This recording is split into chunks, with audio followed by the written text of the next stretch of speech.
Hello friends, దేవుని కృప వల్ల అయ్యగారు అమ్మగారు మీ అందరికీ దేవుని యొక్క విలువైన ప్రసంగములు స్వయంగా రాసినవి మీకు అందచేయాలని కోరుకుంటున్నాను. మా పుస్తకంలో సిలువ ధ్యాన ప్రసంగములు 83 ప్రసంగములు, క్రిస్మస్ ప్రసంగములు 50 ప్రసంగములు, బైబిల్లోని స్త్రీల ప్రసంగములు 72 ప్రసంగములు, మోషే సుఖోపవాస ప్రసంగములు 63 ప్రసంగములు. ఈ పుస్తకములు అయ్యగారు అమ్మగారు స్వయంగా రాసినవి మీ అందరికీ అందాలని కోరుకుంటున్నాము. మా పుస్తకములు కావాల్సిన వారు కాంటాక్ట్ అవ్వాల్సిన numbers: Bapatla reverend doctor P Jaipal garu, phone number 9866412025. Guntur doctor P Prasadarao garu, phone number 9413685994 and 9705789407. మా పుస్తకంలో మీరు తీసుకొని చదివి ఆదరణ పొంది దేవుని మహిమపరచాలని కోరుకుంటున్నాము. Don't forget to like the video. Thank you.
అయితే ఆయన వెలుగులో ఉన్న ప్రకారం మనము వెలుగులో నడిచినాడు కదా, మనం అన్యోన్య సహవాసం పిలవాలమై ముందున్నాం.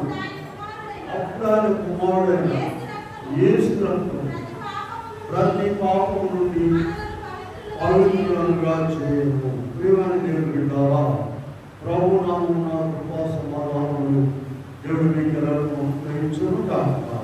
ఆమేన్. భూమి మీద దేవుని మాటల గల ఏకైక పుస్తకము పరిశుద్ధ గ్రంథం ఉన్నది. దానిలో మానవుని బాగు చేసే అనేక రకాలైనటువంటి మాటలు ఉన్నాయి.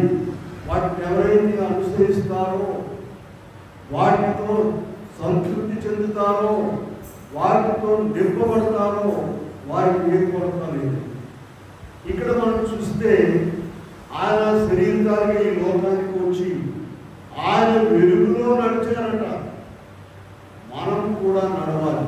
అందుకే ఇక్కడ పేతురు పత్రికలో, మొదటి పేతురు పత్రికలో పేతురు గారు 2వ అధ్యాయం 21వ వచనంలో ఒక మాట చెప్పుకున్నారు. చూడండి, క్రీస్తు కూడా మీ కొరకు బాధపడి మీరు తన అడుగుజాడలేదు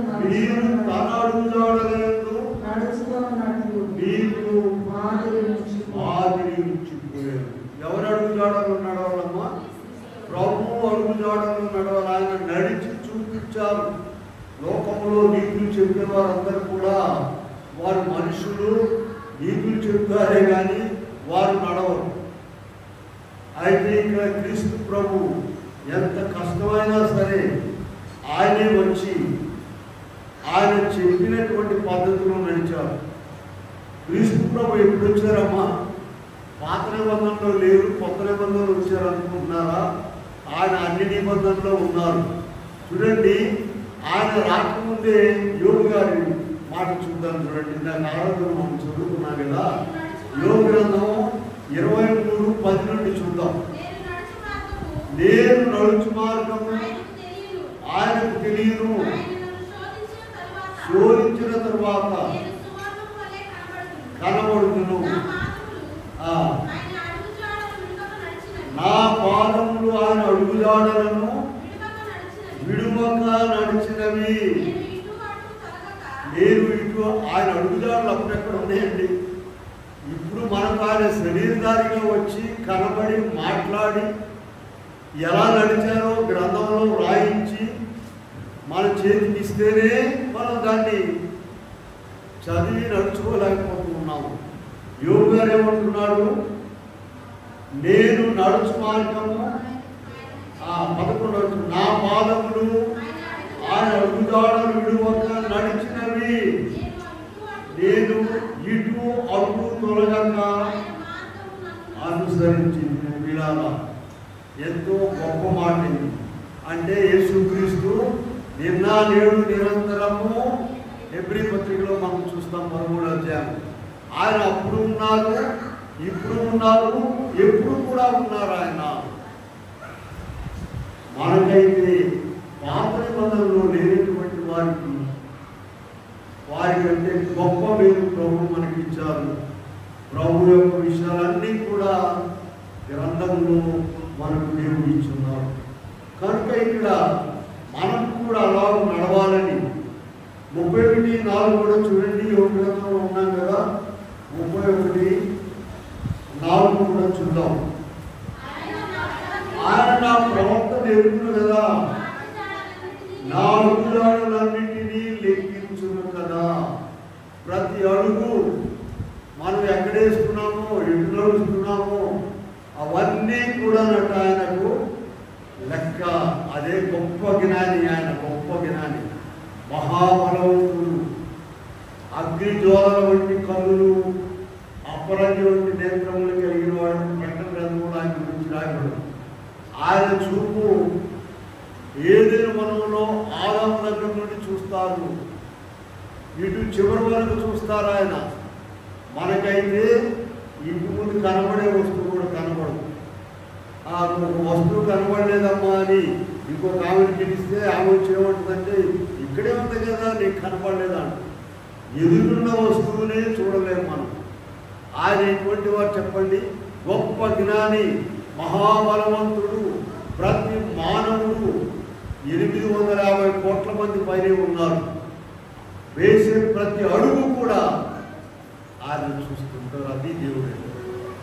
కనుక ఇక్కడ మనము హెబ్రీ 12:2 కూడా మనకు తెలిసిన వాక్యమే.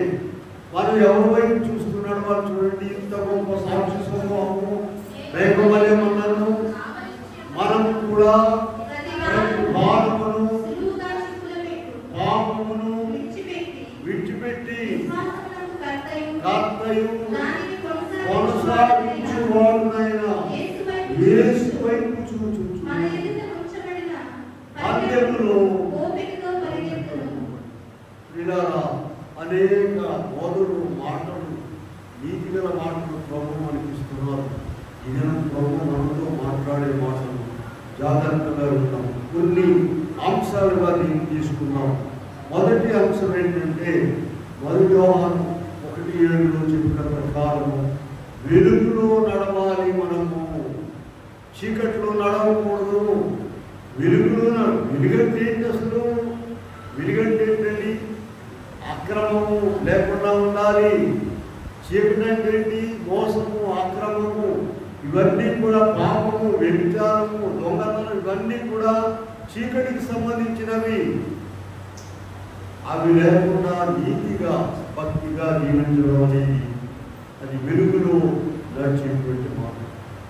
చూడండి, ప్రభు ఈ లోకానికి రాకముందే యెషయా 9:2 ఏం రాశారంటే, చీకటిలో నడుచు జనులు గొప్ప వెలుగు చూచుతున్నారు.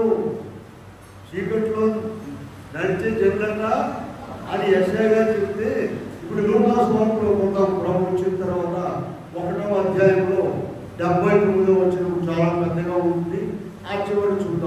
చీకటిలోను మరణ ఛాయలలోను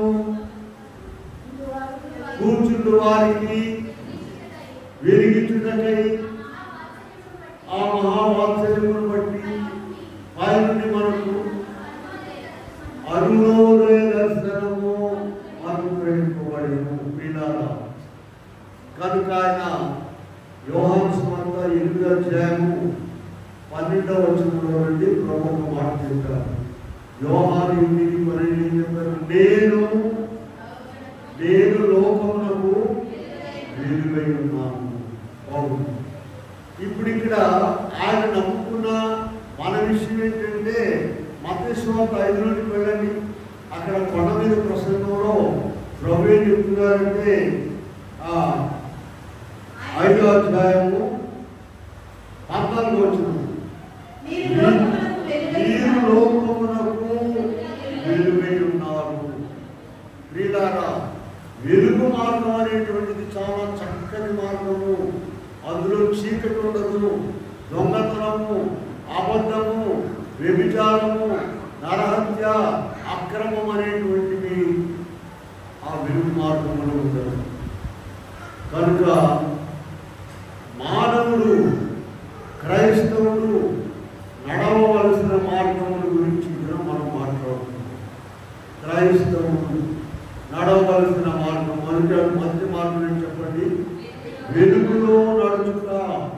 ఆయన వెలుగులో ఉన్న ప్రకారము మనమును వెలుగులో నడిచిన ఎడల అన్యోన్య సహవాసము కలవారమైందుము. అప్పుడు ఇప్పుడంట మనం వెలుగులో నడిచిన తర్వాత ఆయనతో పాటుగా అన్యోన్య సహవాసం కలిగి ఉన్న తర్వాత అప్పుడు ఆయన కుమారుడైన యేసు రక్తం. ఇప్పుడే మనం చదివాము, 1 యోహాను పత్రిక 1:7 చదివాము. నేను వాక్యంలో ఉన్నదే నేను చెప్తున్నాను. అప్పుడు ఆయన కుమారుడైన యేసు రక్తము ప్రతి పాపము నుండి 2 ప్రయోజనాలు ఇక్కడ కనబడుతున్నాయి. పిల్లల మనం వెలుగులో నడిచింది. అయితే లోకం ఎలా ఉందంటే మీకు చూపిస్తాను, చూడండి ఒకసారి. యెషయా గ్రంథంలోకి వెళ్ళండి. 5వ అధ్యాయము 20వ వచనంలో లోకం ఎలా ఉందో చూడండి. 5:20 యెషయా, కీడు లేదనియు మేలు కీడనియు చీకటి వెలుగనియు వెలుగు చీకటనియు శ్రమ చేదు తీపనియు తీపి చేదనియు. ఎంత అక్రమం కనబడుతుందో లోకంలో చూడండి. ఒక విగ్రహానికి, మానవుని చేతి పనికి మృక్కి దేవుడినే అనుకునేటువంటి వాడు ఏమంటున్నాడంటే మీరంతా చీకటిలో ఉన్నారండి అంటున్నాడు. చీకటిలో ఉన్నవాడు ఏం చెప్తున్నాడండి? చీకటి వెలుగనియు చేదు తీపనియు అనుకుని వారికి శ్రమ. కళ్ళకు కనబడేదే, వేరే ఏం కాదు మాట్లాడేది. లోకం ఎలా ఉందో చూడండి జనం. కనుక మనకు లోకస్తులాగా ఉండకుండా ఉండాలని ప్రభు మనకు ఈ ఆయన యొక్క అడుగుజాడలను మనకు చూపించారు. వెలుగు ఫలం అని ఉంటుందండి. ఒక మాట చూపిద్దాము మొదటి అంశంలోనే. వెలుగు ఫలము ఎఫెసీ పత్రిక 5:9-10 వచనాల్లో మనం చూస్తాము. వెలుగు ఫలం ఏంటంటే సమస్త విధములైన మంచితనము, నీతి, సత్యము. ప్రియులారా, అది వెలుగు ఫలం. సమస్త విధములైన నీతి, సత్యము, మంచితనము. కనుక ఇటువంటి మార్గములో మానవుడు నడిచినట్లయితే గొప్ప కార్యాలు ప్రభు చేస్తాడండి. మీకు ఎప్పుడు కూడా ఒక మాట గుర్తు చేస్తుంటాను. 127వ అధ్యాయంలో ఉన్నటువంటి మాట, మీరు వెనుకనే లేచి పండుకొనుచు వ్యర్థమే తన ప్రియులు. ఆ తన ప్రియులు వరుసలోనికి రావాలి. ప్రతి క్షణము, ప్రతి దినము, ప్రతి అడుగులో ప్రభు చెప్పినట్టుగా నడుస్తున్నామా లేదా అది ఎవరైతే ఉంటారో వారికి కావలసిన దీవెనలన్నీ కూడా ఏం రాశారు? అక్కడ తన ప్రియులు నిద్రించుతుండగా మిగతా వాళ్ళు ఏం చేస్తారట, వేకువని లేచి చాలా రాత్రి తర్వాత పండుకోవచ్చు, కష్టాలమైన ఆహారం తింటారు. సరే, రెండో అంశంలో ఉండిపోతాం. ఏం చేయాలి చెప్పండి? క్రైస్తవులు ఎలా నడవాలి? మొట్టమొదట వెలుగులో నడవాలి. రెండో మాట చూద్దాం, బైబిల్లో ఉన్నాయే చూద్దాం. ఎఫెసీ 5:2 వెళ్దాం. చూడండి, ఎఫెసీ పత్రిక 5వ అధ్యాయము 2వ ఉండుటకు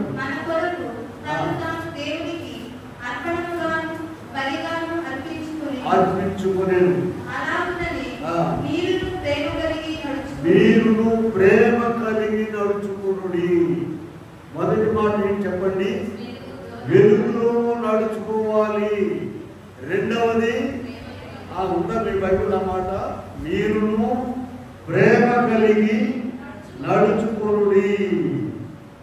ఎఫెసీ పత్రిక 5వ అధ్యాయము 2వ వచనంలో ఈ మాట ప్రేమ కలిగి నడుచుకోవాలండి. ఒకరినొకరు ప్రభు ఆయన ప్రేమను మన పట్ల చూపించడానికి ఏం చేశారండి? తను తాను బలిగా, ఈ వాక్యంలోనే ఉన్నదన్నమాట 2వ వచనంలోనే, క్రీస్తు మిమ్మల్ని ప్రేమించి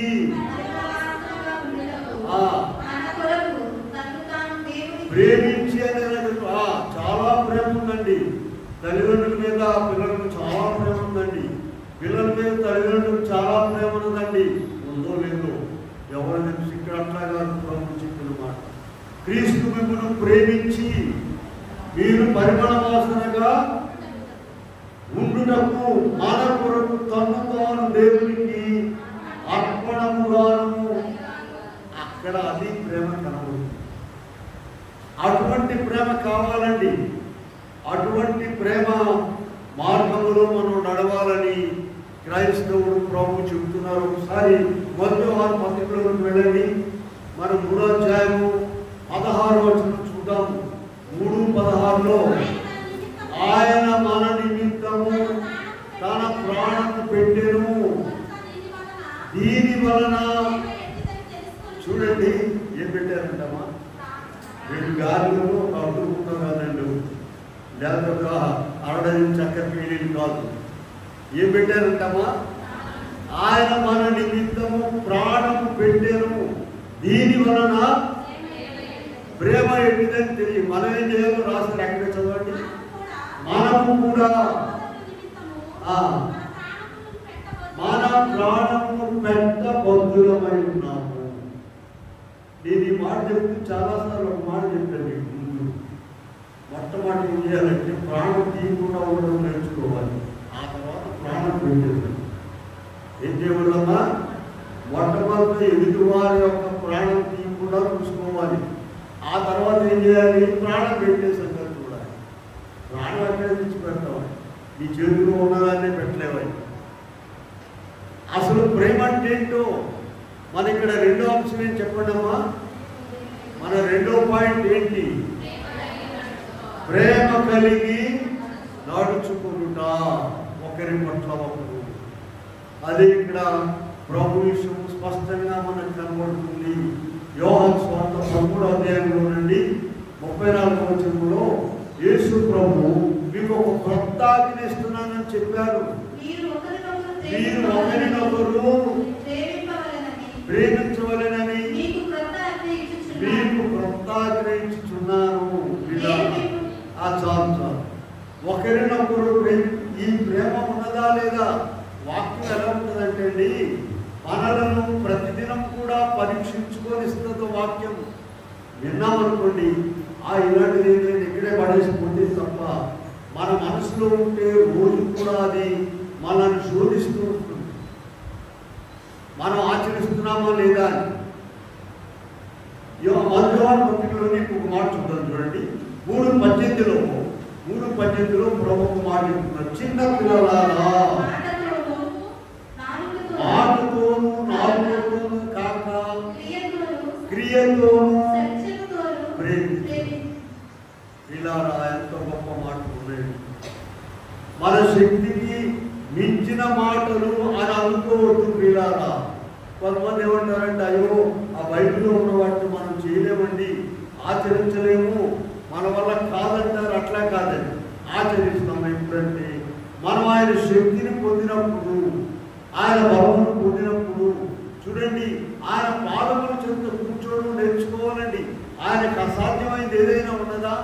అయ్యా, నిరాశ, దిగులు, విచారము, చింత, అవిశ్వాసము ఇక మన వల్ల కానటువంటి సమస్య అండి అనుకునే వారు ఎవరైనా సరే దివారాత్రులు ప్రభు సన్నిధిలో ఉన్నట్లయింది. ఏం చేస్తాడండి దేవుడు? తప్పకుండా మీరు లూకా సువార్త చూడండి, ఒకసారి 18:7 చూడండి. లూకా సువార్త 18:7లో ప్రభు చెప్తున్నాడు, దేవుడు ఏర్పరచుకునే వారు దివారాత్రులు తను గురించి మొరపెట్టుకొనుచుండగా వారికి న్యాయం తీర్చడా ఆయన వారికి త్వరగా న్యాయం తీర్చును. వారి విషయమే కదా ఆయన దీర్ఘశాంతము కలిగి ఉన్నాడు. వీళ్ళారా, నీకింకా ఎక్కువగా ప్రభుతో పోరాటం పెట్టుకో, ప్రభు సన్నిధిలో పోరాడు. ప్రభు తప్పకుండా నీకు మేలు చేస్తారు. లోక సంబంధమైన పద్ధతులను అనుసరించు, పోయి మాట్లాడు తప్పదు. అయితే ఇక్కడ నీవు ప్రభువులో ఉన్నట్లయితే ఆయన అది ఎంత ప్రమాదకరమైనా సరే ప్రభు గొప్ప కార్యం చేస్తారండి. వదిలిపెట్టకూడదు, పట్టుదలగా ప్రార్థన చేయాలి. కనుక ఇక్కడ ఏం చెప్తున్నారు?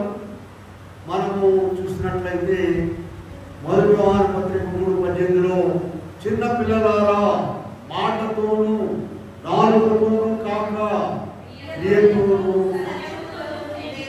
చివరిగా ఈ ప్రేమ విషయం మీరు ఓడుకున్న వాడు చదువుకుంటే 1 కొరింథీ పత్రిక 13వ అధ్యాయము 1 నుండి 13 వచనాలు ఉన్నాయండి. అక్కడ అన్నీ కూడా ప్రేమల గురించే మాట్లాడారు. ఎంతో గొప్ప అధ్యాయం అది. 1 కొరింథీ 13వ అధ్యాయం ఆ చివరి వచనాలు చదవండి. ఆ చివరి వచనాలు చూద్దాము. విశ్వాసము,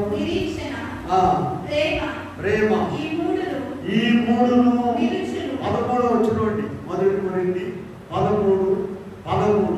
ఎందుకంటే ఇక్కడ ఉంది, నాకు కనబడుతుంటుంది కనుక వాక్యం చెప్పడం కూడా అయిపోతుంది. వచనము ఇంకా పేరు తిప్పుతూనే ఉంటారు కుర్రాడు, చదువుకున్న కుర్రాడు, మాకు మూడుపడు కదా. ఎందుకంటే వాళ్ళకి 1 కొరింథీ పత్రిక ఎక్కడ ఉన్నదో తెలియదు.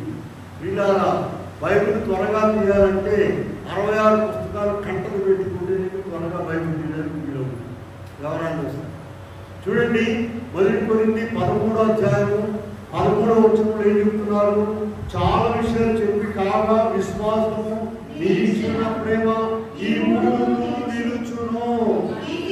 శ్రేష్టమైనది అది హృదయ అంతరంగంలో నుండి నీ దేవుడైన యెహోవాను నీ పూర్ణాత్మతోను, పూర్ణ మనస్సుతోను, పూర్ణ బలంతోను, పూర్ణ వివేకంతోను ఆయనను సేవించాలి. నిన్ను వలె నీ పొరుగువానిని హృదయపూర్వకముగా పైన కాదండి. వచ్చారనుకోండి, అమ్మ ఉండుండమ్మా, కాకుండా ఉండు అడ్డంటి ఉండడం తెలుసు. ఆ ఒట్టిదే కాకుండా ఏం లేదు, ఎడ్డెరుకొని ఒడికి పెట్టుకోవాలి. ఇదేం ప్రేమ అమ్మా? ఇది ప్రేమ కాదు కాదు కాదు. ఇటువంటి వేషాలన్నీ కూడా ప్రభువు యొక్క యేసు ప్రభు యొక్క వెలుగులోకి వస్తేనే అవి తప్పని తేలుతుంది, కానీ లోపం ఉన్నప్పుడు తేలుతుంది. కనుక ఇప్పుడు రెండో అంశం ఏంటి చెప్పండి అమ్మా? మొదటి అంశం ఏంటి? వెలుగులో నడవాలి. రెండో అంశం ఏంటి చెప్పండి? ప్రేమ. రెండో అంశం ఏంటమ్మా? ప్రేమ కలిగి నడుచుకోవాలి. ప్రేమ కలిగి నడుచుకోవాలి. మూడో అంశం చూద్దాం. ఆత్మానుసారముగా నడుచుకోవాలి. ఆత్మానుసారముగా గలతీ పత్రికలోకి వెళదాం. చూడండి, 5:16 చూద్దాం. గలతీ పత్రిక 5:16 చూస్తాం. దేవుడు చెప్పుకునేమనగా ఆత్మానుసారముగా నడుచుకోండి.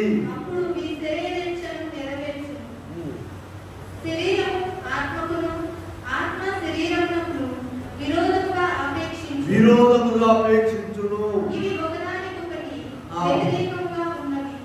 ప్రియులారా, మానవుడిని కూడా దేవుడు త్రిత్వముగా తయారు చేశారు. మానవ త్రిత్వం ఉందని చెప్పాను కదా నేను చాలాసార్లు. ఒకటి శరీరము, రెండు జీవము లేక ప్రాణము, మూడవది ఆత్మ.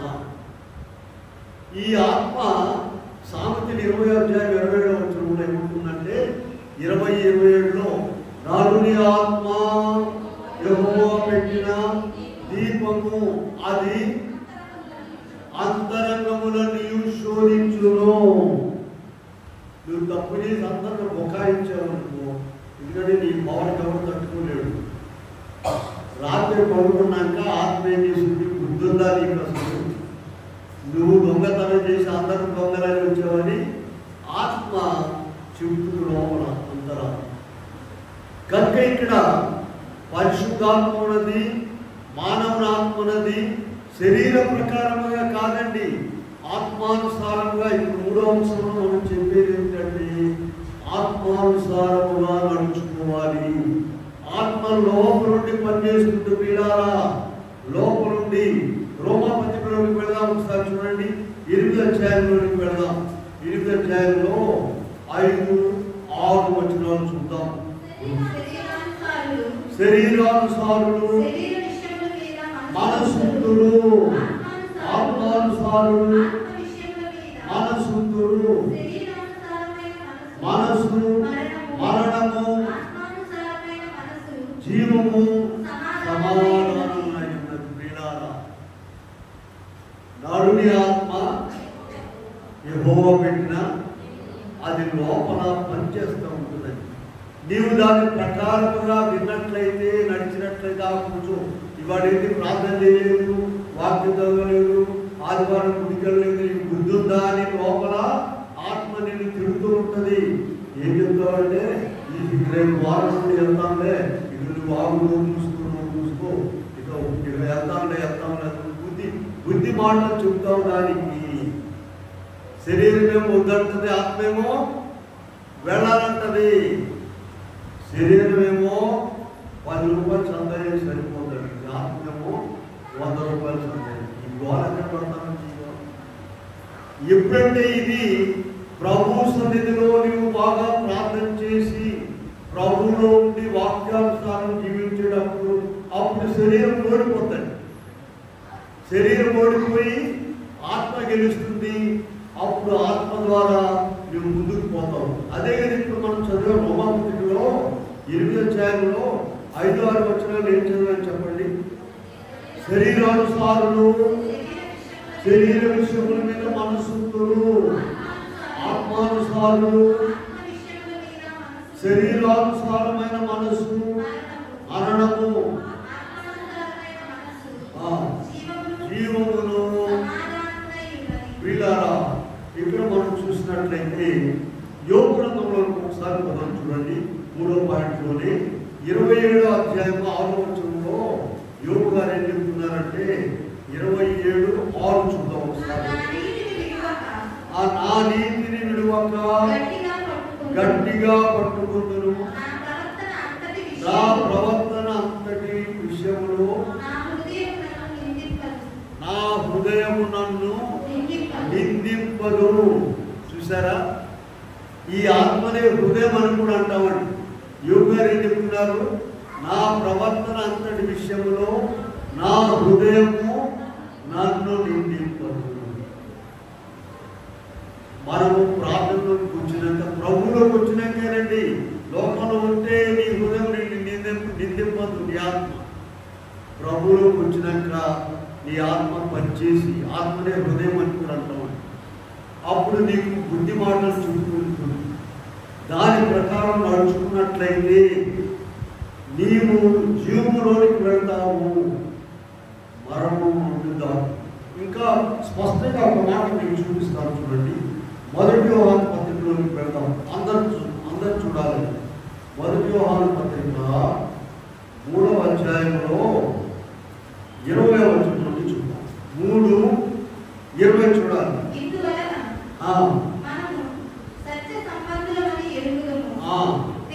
దేవుడు మన హృదయము కంటే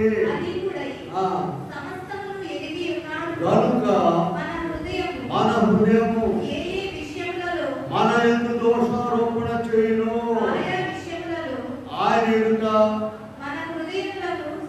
సమ్మతి పరుచుకుందాము. ప్రియులారా,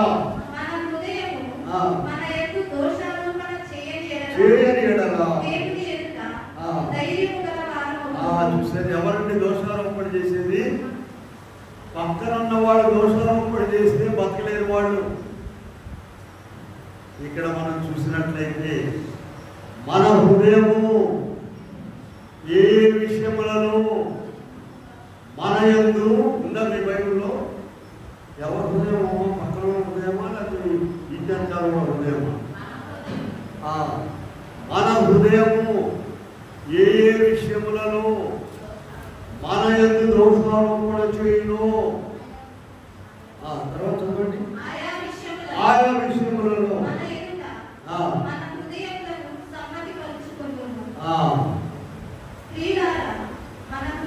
మన హృదయము చేయని ఎడల ఎన్నిసార్లు రోజుకి సంవత్సరానికి ఎన్నిసార్లు బుద్ధి ఉంటుందో వాక్యం వినొచ్చాం కదా.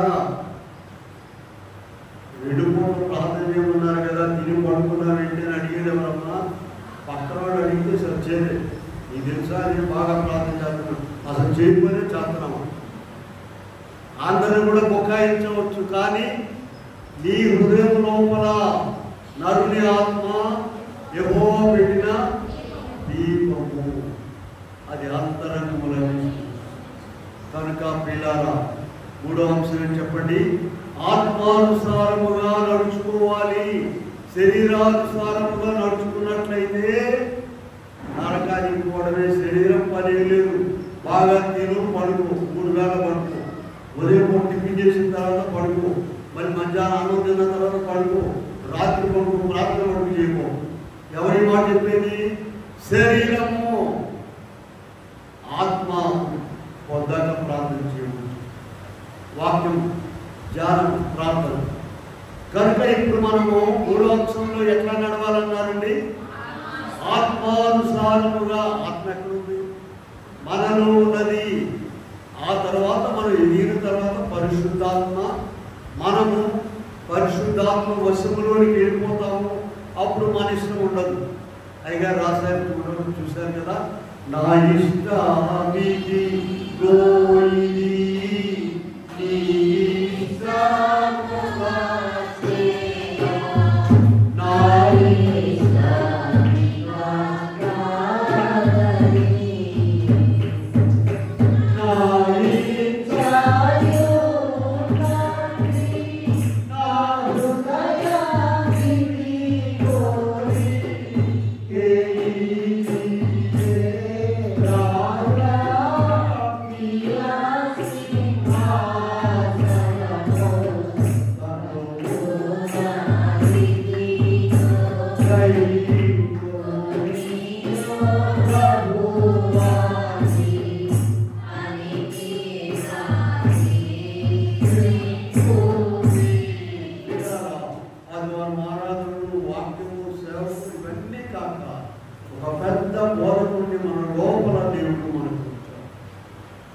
ఆత్మానుసారంగా నడిచినట్లయితే మనం జీవులోనికి వెళ్తాము.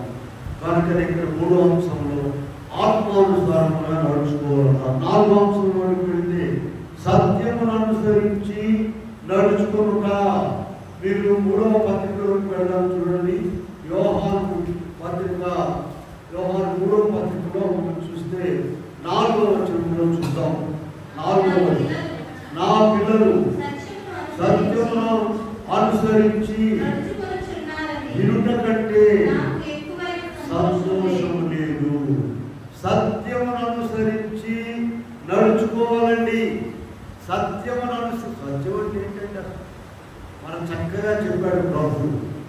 యోహాను సువార్త 14వ అధ్యాయంలో 6వ వచనం అనుకుంటా ఏం చెప్పారు? నేనే మార్గమును సత్యమును. ఇక లోపల అంతా కూడా అబద్ధమే, అంతా సత్యమే. యేసు ప్రభు ఒక్కడే.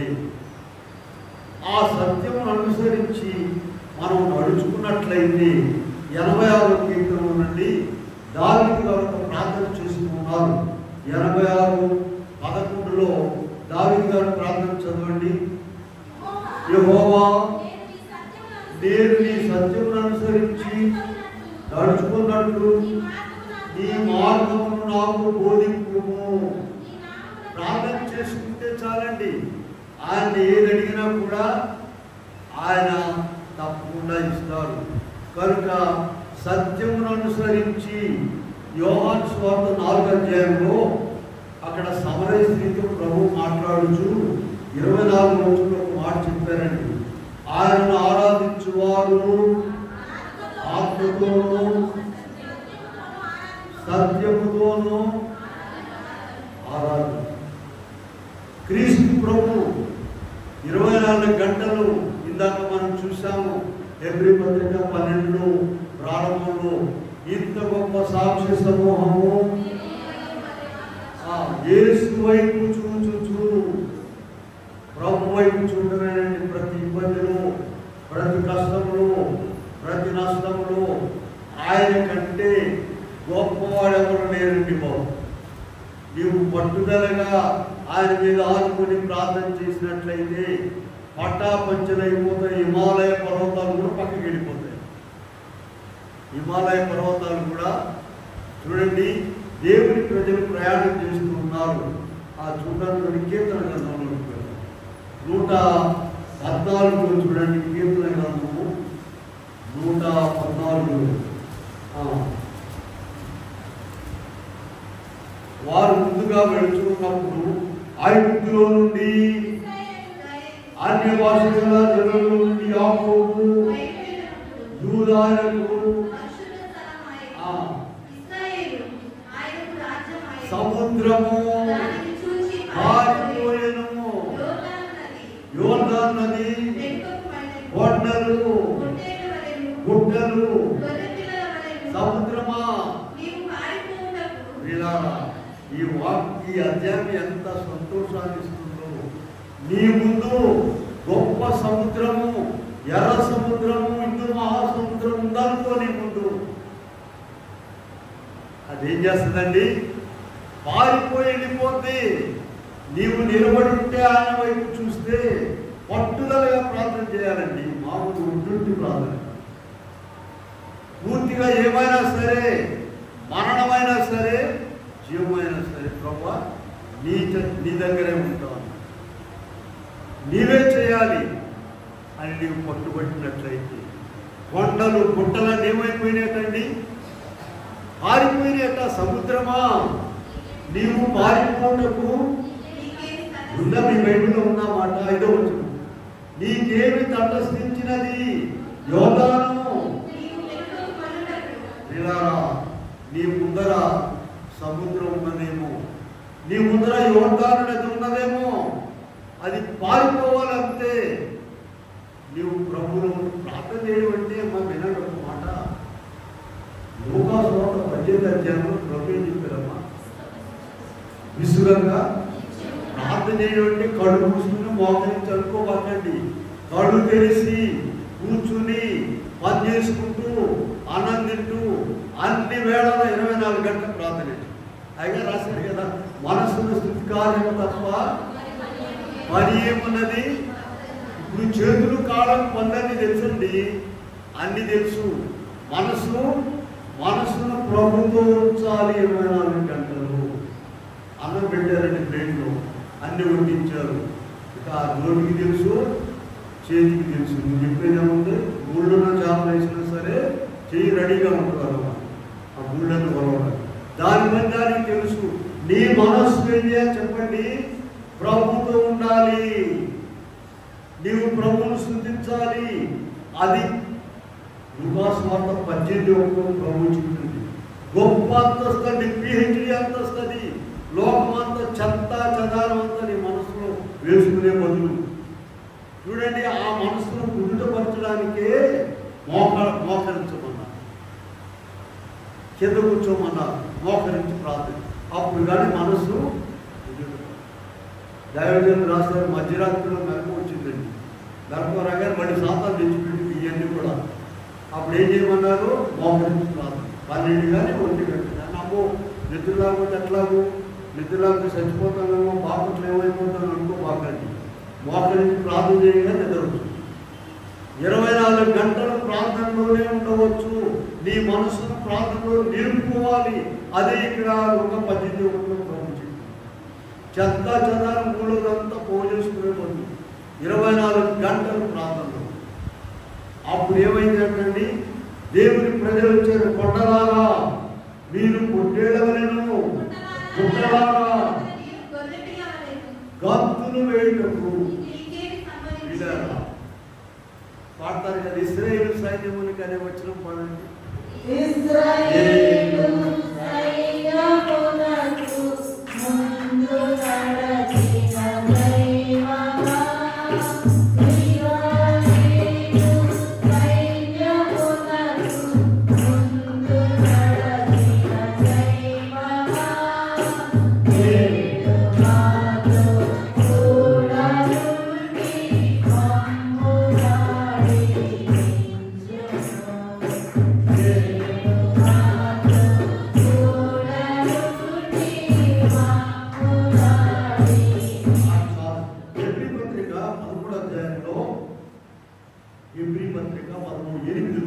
యేసుక్రీస్తు నిన్న నేడు ఆనాడు నడిచిన దేవుడు వారికి ముందుగా ఈనాడు కూడా నీతో నాతో నడవాలని చూస్తున్నారు. వెనకడు వేస్తున్న నీవే, ఆయన కాదు. కనుక పిల్లారా, మనము ఆయనను అనుసరించి సత్యమును అనుసరించి నడుచుకోవాలి.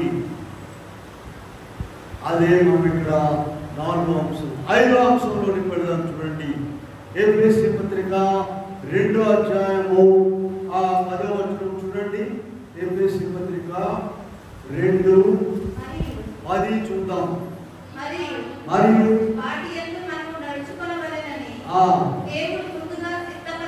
సత్క్రియలు చేయుటకై సృష్టింపబడిన వారమై సత్క్రియలయందు నడుచుకోవాలి. సత్క్రియలయందు అదే ఇక్కడ మనం మత్తయి సువార్త 5:16 కూడా ప్రభు మాట చెప్పారు. మనుషులు మీ సత్క్రియలను చూచి పరలోకమందున మీ తండ్రిని మహిమపరచునట్లు వారి ఎదుట మీ వెలుగు ప్రకాశింపని. వీళ్ళారా, చాలా చాలా ప్రసంగాలు చెప్పి వదిలేస్తారు కానీ జనాన్ని. మేము అట్లా కాదండి, మేము కాలేజీలో బోధించిన వాళ్ళం కదా. ఎవడు తప్పుతున్నాడో వాడు ఇంటికి వస్తారు. వీళ్ళారా వినండి, అసలు ఎందుకు తప్పాలి? నువ్వు ఎందుకు తప్పాలి? నీకేమైనా తప్పు చేశాడు దేవుడు? 35 మార్కుల జ్ఞానం అందరికి ఇచ్చారు, బ్యాగులకే జ్ఞానం అందరికి ఇచ్చారు. నువ్వెందుకు అలా ఉండాలి? పట్టుబట్టాలండి. ఇక్కడ మనం చూసినట్లయితే ఈ సత్క్రియలు అనేటువంటి వాటిని చేయలేమండి. మనం ఇప్పుడు మనం చెప్పే 7 పాయింట్లు చేయలేము చేస్తాము. ఎప్పుడో తెలుసా? నీవు 2 పూట్ల 3 పూట్ల ప్రభు సన్నిధిలో ప్రార్థించి, ప్రభా నన్ను మంచి బిడ్డగా చేయండి, నాకు ఇవి ఇవ్వండి అని అడిగితే, ప్రతిదినం వాక్యం చదువుకుంటే నీ దగ్గర ఉన్న దయ్యాలన్నీ పారిపోతాయి, నీ సమస్యలన్నీ పారిపోతాయి. ఆ 2 పనులు నీవు చేయకపోవడం ద్వారానే అన్ని నీకు చుట్టుకొని ఉంటుంది. గట్టిగా పట్టుకోవాలండి. సరే, ఇక్కడ సత్క్రియలు అనే మాట చూద్దాం. చూడండి, ఒక చిన్న మాట చెప్తాను. అపోస్తలుల కార్యం 9వ అధ్యాయంలో 36వ వచనంలో యొప్పేలో ఒక ఆమె ఉందండి, తబిత అనేటువంటి ఆమె. ఇంకో పేరు చెప్పండి. దోర్కా అనే పేరు ఉన్నది. అపోస్తలుల కార్యం 9:36. ఆమె బహు సత్క్రియలు చేసేదటండి. ఆమె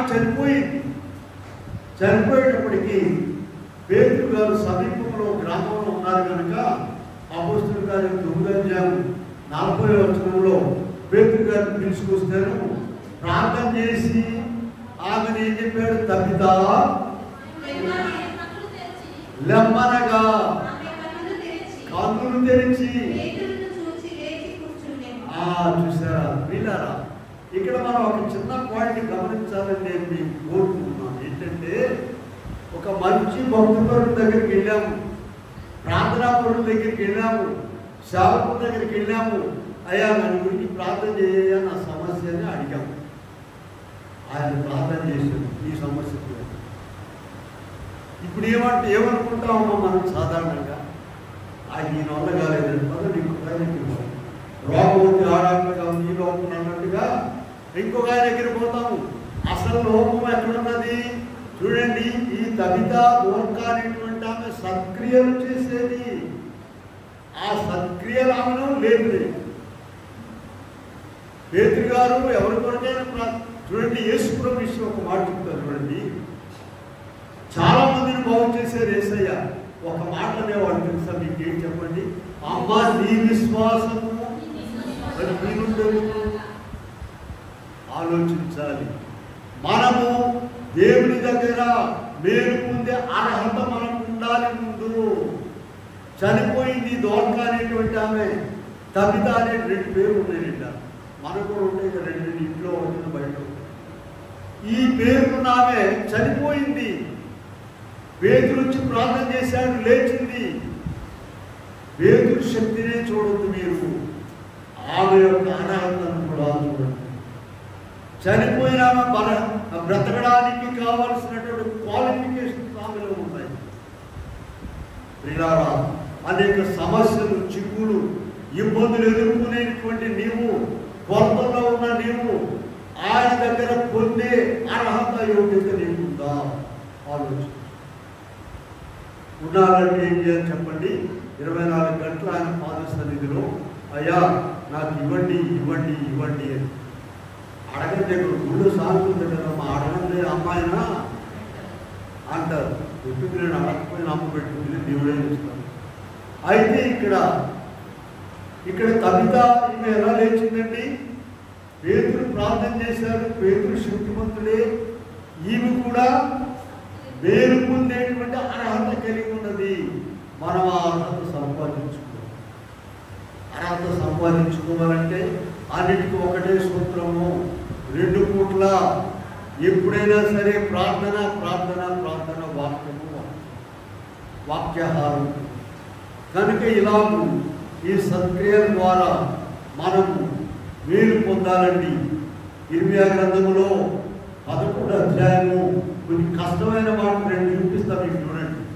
ఇర్మియా గ్రంథము 11, 14, 14, 11 2 అంకెలు ఒకటే కానీ 11వ అధ్యాయం 14వ వచనము, 14వ అధ్యాయం 11వ వచనం. ఇర్మియా గారు ఏం చెప్తున్నాడు?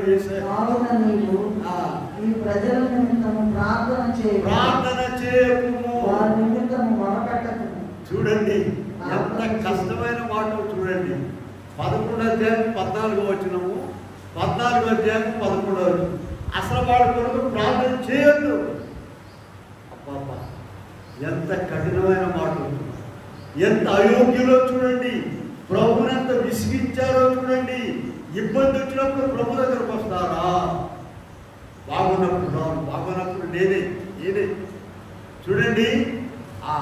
స్కూళ్ళలో కాలేజీలు ఏమంటారంటే, వాళ్ళ అబ్బాయి తప్పాడంటేనేమో పొద్దుడు మంచోడు కాదు, వాళ్ళ అబ్బాయి పాస్ అయితేనేమో మా అబ్బాయి తెలియగలరు.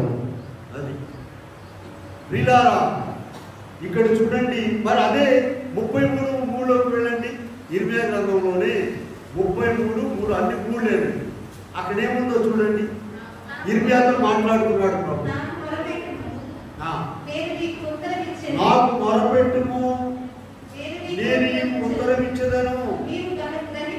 గ్రహింపలేని గొప్ప కార్యములు, గూఢమైన సంగతులను చూడండి. ఇక్కడేమో ఇర్మియా గారి యొక్క స్వవిషయం వచ్చేటప్పటికేమో నాకు మొరపెట్టు, నీకు గూఢమైన సంగతి చెప్తాను అంటున్నాడు. వాళ్ళ కొరకు మాత్రము ప్రార్థన చేయొద్దు. వాడు చేసినా కూడా నేను విన్నాను. ఇలా ఆలోచించు, మనం ఏ పరిస్థితుల్లో ఉంటున్నామో. ఇదిగో ఇర్మియా గ్రంథం 11, 14, 11 దానికి సరిపోయిన వారముగా మనం ఉంటున్నామా? 33:3 సరిపోయిన వారముగా ఉంటున్నామా? ఆలోచించుకోవాలి. ఒక్కటేనండి, మనం సరి చేసుకోలేము. ఆయన సన్నిధిలో పడి, ప్రభా ఇంకా నాలో ఏమున్నదో, ఏ అక్రమం ఉన్నదో, ఏ అతిక్రమం ఉన్నదో, ఏ పాపం ఉన్నదో మూలమూలన్నీ నీ రక్తం ద్వారా కడగండి అయ్యా అని ప్రార్థన చేసుకోవాలి. గంటల కొలది, సంవత్సరాలు నీ జీవితం అంతా కూడా అలా ప్రార్థన చేసుకుంటే అప్పుడు ప్రభువునకు ఇష్టమైన వారు రావు. సరే, మనం సమయం మీకు ఒక అంశం చెప్పుకొని ముగించుకుందాం. 5వ అంశం చెప్పండి. సత్క్రియలను నడుచుకోవాలి. 6వది జ్ఞానము కలిగి నడుచుకోవాలి. కొలస్సే పత్రిక 4:5 వెళదాం. కొలస్సే పత్రిక 4:5 చూడండి. సమయము కోనియక సద్వినియోగం పరుచుకొనుచు సంఘమునకు వెలుపల ఉన్న వారి ఎడల జ్ఞానము కలిగి నడుచుకోవాలి. ఇప్పుడు జ్ఞానం కలిగి నడుచుకోవాలండి. సంఘం వెలుపల ఉన్న వారి పట్లే కాదండి, లోపల ఉన్న వారి పట్ల ఇంకా ఎక్కువ జ్ఞానం కలిగి ఉండాలి. లేకపోతే లోపల ఉన్నవాడు వెలుపలు ఆడేట్లు అనిపిస్తుంది, వెలుపల ఉన్నవాడు అట్లా తయారయ్యాడు. కనుక ఇప్పుడు ఈ అంశం చెప్పడమ్మా, జ్ఞానం కలిగి నడుచుకోవాలి. లోక జ్ఞానం వేరే, దేవుని జ్ఞానం వేరే. చూడండి, 1 కొరింథీ చూస్తాంగా మనం ఇప్పుడు. 1 కొరింథీ 3:18 చూద్దాం. 1 కొరింథీ 3:18.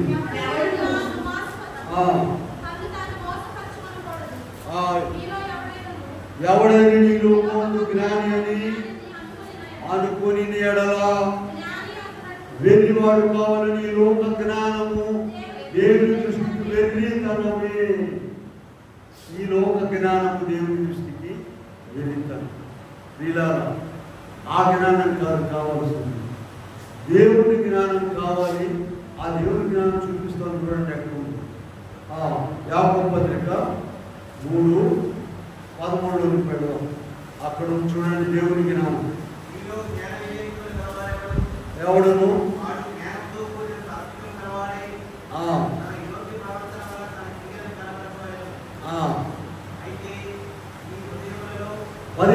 అయితే పై నుండి వచ్చు జ్ఞానము మొట్టమొదటి పవిత్రమైనది, సమాధానకరమైనది, ముందుమైనది, సులోకంగా ఉన్నది, కనికరంతోనూ నిండుకున్నది, పక్షపాతమైనను లేనిది ఉన్నది. ఇలా ఈ పై నుండి వచ్చేటువంటి జ్ఞానం కావాలి. లోక జ్ఞానము డిగ్రీలు కాదండి. చాలా చదివేమో ఆ డిగ్రీ మంచిదే, అది కూడా ఈ లోకానికి అవసరం కదండి, జీవనోపాధి కొరకు ఉద్యోగాలు. అయితే ఇప్పుడు మనము ఏ జ్ఞానంలో నడుచుకోవాలి? కొలస్సీ 4:5 మనం ఇందాక చూసిన విధముగా జ్ఞానము కలిగి నడుచుకోవాలి. లోక జ్ఞానానికి పరిమితి ఉన్నది, దేవుని జ్ఞానం కావాలి. లోక జ్ఞానం ఒక్కోసారి లోకానికి కూడా పనికిరాదు. మీకు చిన్న ఒక ఉపమానం చెప్తాను. ఒక ఆయన ఇంగ్లీష్ ప్రొఫెసర్ గారంట వెళ్తున్నారు, ఏరు దాటి వెళ్తున్నాడు. సరే, ఈ ఏరు దాటి కూలి వాళ్ళందరూ కూడా పని చేయడానికి వెళ్తారు కదా, వీళ్ళు కూడా పడవలు ఎక్కారంట. ఆయన వాళ్ళు అడుగుతున్నాడంటే ఇంగ్లీష్ గ్రామర్ వచ్చారు నీకు అని. ఎవరమ్మా? ఇంగ్లీష్ ప్రొఫెసర్ గారు అడుగుతుంటే ఆడరా, అయ్యా మాకు ఇంగ్లీష్ గ్రామర్ అని వచ్చారు, అనవసరం మీకు బతుకంతా వేస్ట్ అయిపోయింది అంటున్నారు. వారికి ఇదే మాట చెప్తున్నాడట. ఎవరమైనా ఇంగ్లీష్ ప్రొఫెసర్ గారు తుఫాను వచ్చేసిందంట, పడవ తిరగబడిపోతుందంట. వాడు అడిగారంట, అయ్యా నీకు ఈతొచ్చా అని అడిగారంట. రాలేదు.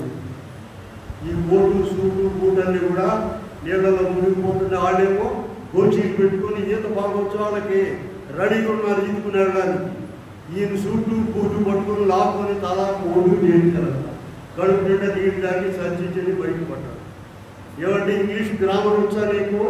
అక్కడ పరలోక రాజ్యానికి వెళ్ళే మార్గం ఇక్కడ ఇచ్చాడు. ఇంగ్లీష్ గ్రామర్ కంటే గొప్ప మాట ఇచ్చాడు దేవుడు. లోక దినాన్ని లోకానికే సరిపోలేదు పిల్లారా, ఇంకా దేవుడితో ఎందుకు సరిపో. కనుక ఏం బాగా చదివాము గొప్పవాడు అనుకోబాకండి. నీకంటే గొప్పవాడు చదువు లేని వాడు పర్లోక దగ్గరికి వెళ్ళేవాడు. సరే, మన భాగంలోకి వద్దాం. యాకోబు పత్రిక 3వ అధ్యాయము 17వ వచనం చూసుకున్నారు అందరూ? 3:17. అయితే ఆయన నుండి వచ్చి జ్ఞానము మొట్టమొదట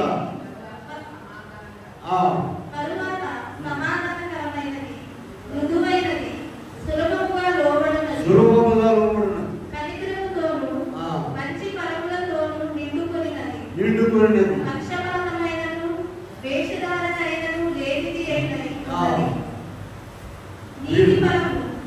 నీతి ఫలము సమాధానము చేయువారికి సమాధానము ఇవ్వబడును. కనుక ప్రియమైన వాళ్ళారా, ఒక మాట చూద్దాం. సామెతలకు వెళ్దాం. చూడండి, సామెతల గ్రంథము 3:7 చూద్దాం ఒకసారి.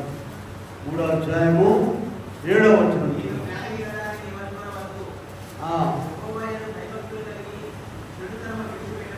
నేను జ్ఞానిని కదా అని నీవు అనుకునవద్దు. యెహోవా యందు చెడుతనము విడిచిపెట్టుము, అప్పుడు నీ దేహమును ఆరోగ్యము సత్వము కలుగును. నీ రాబడి అంతటిలో ఆ ఉండులు అక్కడ దాకా కుదిరేది అంతవరకే ఉంది. ప్రియులారా, ఏం చేయాలంటే నేను జ్ఞానినని నీవు అనుకునవద్దు. ఎవరైనా అలా అనుకున్నట్లయితే ప్రమాదం.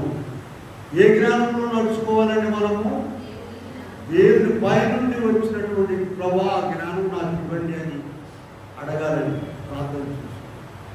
వీళ్ళారా, ఎన్ని బోధలు విన్నా, ఎన్ని వాక్యాలు విన్నా ఒకటే మీకు అనేక సార్లు చెబుతున్నాను. ప్రతి దినము కూడా మేము సాయంకాలం వెళ్ళండి, అపోస్తలులు సాక్ష్యంతో కూడిన వాక్యం చెప్పారండి. మేమిద్దరం సాయంకాలం ఏం చేస్తామంటే ప్రార్థన చేస్తాం. అయ్యా, ఆదివారం ఉంటే ఎరగనీసి వచ్చాము, మేము పడుకుంటామంటే కుదరదు. ఇవాళ సాయంకాలం వచ్చే ఆదివారం కొరకు ప్రార్థన చేస్తాం. ఇది ఈ వారం అంతా చేస్తాము. ప్రియులారా, అలా ప్రార్థన చేయండి, ప్రార్థన చేసుకోండి. ప్రార్థన అంటే ఇందాక చెప్పి మళ్ళీ చెప్తాను. కళ్ళు తెరిచి ప్రార్థన చేయవచ్చు, కళ్ళు మూసుకొని చేయవచ్చు, కూర్చొని చేయవచ్చు, అసలు చేయకుండా కంటే నడుస్తూ చేయవచ్చు. బస్సు ఎక్కామనుకోండి, గుంటూరు వెళ్తున్నాం, మొత్తాలు చూసాక చెట్లు, చావు, ఇల్లు, వాకిళ్ళు, ఆకులు వస్తుంది, ఇల్లు వస్తుంది, చేతులు వస్తుంది, దాని ముందు కారు వస్తుంది. ఇక మొత్తానికి ఇదే భజన. తీసుకెళ్ళేవాడు ఎప్పుడు అక్కడ తీసుకెళ్తాడు కదా. ప్రార్థనలో ఉండు. నిద్రపోత పైన పడుతుంటే ఆయన మనం లేని పెడుతున్నాము. ఆయన ఎవరేమంటున్నారు? నువ్వు ప్రార్థన చేసుకుంటావు అని పెడతారా? ఏది కళ్ళు మూసుకున్నావు ఏంటి, ఇక్కడ ప్రార్థన చేస్తున్నావు ఏంటి అనేవాడు ఎవరైనా ఉన్నారా? నీకు బుద్ధి అనేది ఉంటే 24 గంటలు ప్రార్థన, 24 గంటలు ప్రార్థన ఉండొచ్చు. ఎక్కడన్నా మేము వెళ్ళిన తర్వాత ఆ బ్యాంకు వెళ్ళడానికి ఈ దీంట్లో బుక్ చేస్తారు కదా మనవాళ్ళు.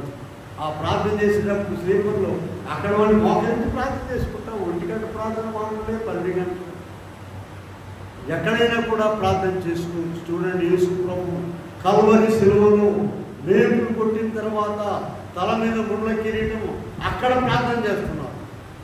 మనం ఫ్యాన్ కింద కూర్చొని ప్రార్థన చేయాలి. కరెంట్ పోయిందంటే అమ్మో ప్రార్థన ఆపు, కరెంట్ వచ్చేదాకా చేయమని. అలా కాదు. ప్రార్థన ఎప్పుడైనా 24 గంటలు. ఈ ప్రార్థనలో ఉన్నత స్థితి పిహెచ్డి లెవెల్ అని చెప్పాను తెలుసా మీకు? లూకా సువార్త 18. ఆ లెవెల్లోనికి వెళ్ళాలంటే ఎవరైనా విసుగక నిత్యము, అప్పుడు ఇవన్నీ వచ్చేస్తాయి. అట్టి కృప దేవుడు మనకు అనుగ్రహించుగాక. ఆమె ప్రార్థన చేద్దాం.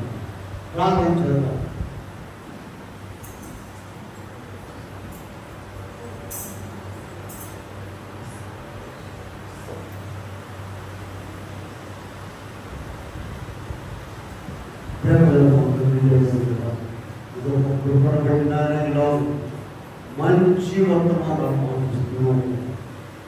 మేము వాళ్ళ మంచి కూడా నీ సన్నిధిలో వాళ్ళము పొంది సిద్ధపడే కృప అయా నీ పిల్లలమైన మాకందరికీ దయచేయండి. ఏ స్నామంలో వేడుకొని ప్రార్థిస్తున్నాము. ఆమె కూర్చున్నాము. ఫ్రెండ్స్, అందరికీ మరణాత. మా వీడియోస్ మీకు ఎంతో ఆదరణ కలిగిస్తున్నాయని మేము నమ్ముచున్నాము. ఈ వీడియోని లైక్ చేయండి, మీ ప్రార్థనా అంశాలని మీ పేరుతో కామెంట్ చేయండి, షేర్ చేయండి, ముఖ్యంగా సబ్స్క్రైబ్ చేసుకోండి. Thanks for watching. అందరికీ మరణాత.